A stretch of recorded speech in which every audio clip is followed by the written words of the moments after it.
Bone repair. I'm Emily Lamb. What is a fracture? A fracture is a broken bone that heals regardless of a physician's help. The healing process leaves the bone in a deformed position, and the severity of the fracture varies, and its state determines if the patient needs surgery or not. The procedures for the fractures are closed reductions and open reductions. Closed is when a broken bone is manipulated and set into its anatomical position without surgery. And open is a surgical procedure that exposes the fracture and resets the bone, or allows you to. So, four type of fractures is closed. It's a fracture in which the skin remains intact, right here. And an open one is a fracture in which a broken bone tears through the skin, the dermis, and carries high risk of infections. This one. And a transverse fracture is when a fracture is broken in a straight line across the long axis of the bone, right here. And a spiral one is a fracture in which the bone segments are pulled apart as a result of twisting motion.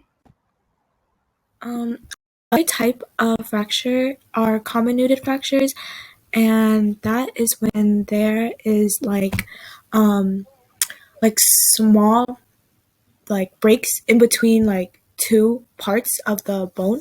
And we also have impacted fractures, which is when there's a fracture in which one of the fragments is driven into the other, and it's usually a result of compression. And then we have a green stick fracture, and that's only a partial fracture in which only one side of the bone is broken. And we have oblique, which occurs at an angle that is not 90 degree. And bone repair process, so a fracture hematoma forms, and internal and external cali form. Then the cartilage of the cali is replaced by trabecular bone, and that's when remodeling starts to occur. When a bone fractures, a blood clot occurs, and within 6 to 8 hours after the fracture, hematoma forms and the bad bone cells die. And within 48 hours of post-fracture, internal calluses form, stabilizing the fracture, and external begins to form. In the following weeks, osteoclasts get rid of the dead bone cells, and osteogenic cells make different variations of osteoblasts to form new bone cells. And after the healing process, the bone will remodel to show little to no difference before and after the fracture. To go over some very critically important factors when it comes to your bone health is exercise and nutrition. So with nutrition, you want to make sure that you're getting the right vitamins and nutrients in your diet. The most notable one being calcium, which cannot be absorbed by the body unless you have vitamin D. You can get vitamin D from the sunlight, from supplements, and from fortified milks and cereals. Additional vitamins that you want to have in your body include vitamin K, which is important for bone growth, and it has a synergistic relationship with vitamin D.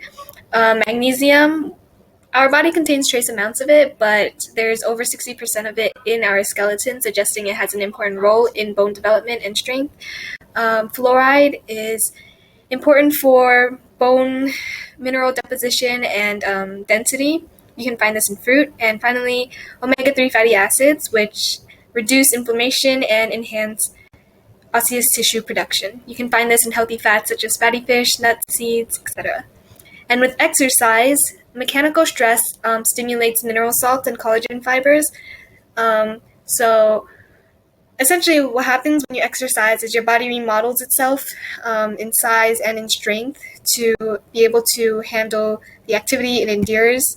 Any exercise will stimulate bone deposition. However, it is said that resistance training is more preferable than cardiovascular training for bone health, just because there's more stress put on it. Thank you all for listening, and have a good day.